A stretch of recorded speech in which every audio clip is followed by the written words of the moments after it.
We live in a time of an unprecedented climate emergency where it's essential to address the high energy consumption and emissions of buildings. Wendy Littlefield and her husband Dawn are currently retrofitting their 1912 home in Fernwood to net zero and are documenting the process in an effort to show others how they too can make a difference. We're the only people who offered to buy that house who were not going to knock it down.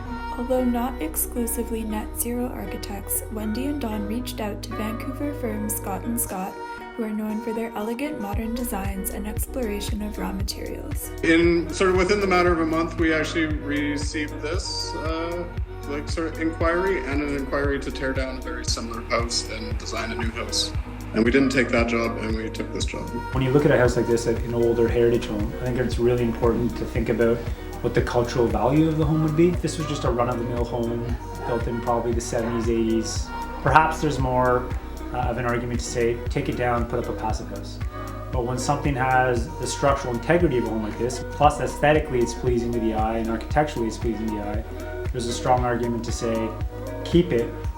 It's like an old car in a lot of ways. Like it isn't in a lot of people's interest to go about the whole process of restoring one. But I think when people have, it demonstrates the value. There's certain moments when you take something and you repair it, or you restore it, or you give it a whole different character. And I think in any project you should do all of those things. We don't want to kind of deny this house's history and what it was, but we also don't want to kind of falsely embellish it with new ways of making the details. I think the more of these that happen, the more people will realize it's possible and that there's value in doing it.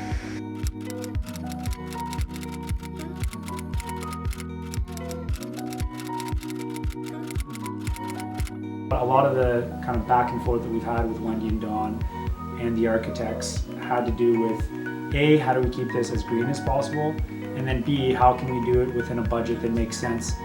And not only makes sense for Wendy and Dawn, but can make sense for, a middle to upper middle class individual. Our mantra was, it's not sustainable if it's not affordable. There has to be the political will to say it's a priority for the city, the province, or the nation to make this happen and to make it available for everyone to do. So zero interest loans to make those retrofits now, pay back over time, is really a political act to say, this kind of thing needs to happen. And the way we designed the site to be able to allow people to pick and choose and say, I want to do windows, I want to do solar, I want to do a heating system.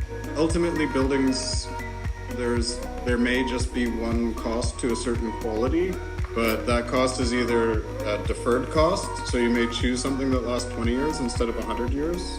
The thing that lasts 100 years may cost you more upfront, but in the life of the house, replacing something 4 times versus not replacing it, it may have the same cost.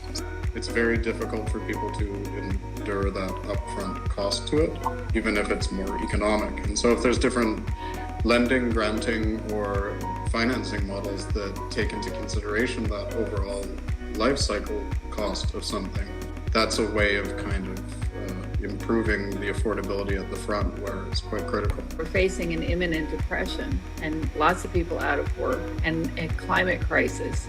So wouldn't this be a really great time to imagine new ways of building and maintaining and providing energy to our homes?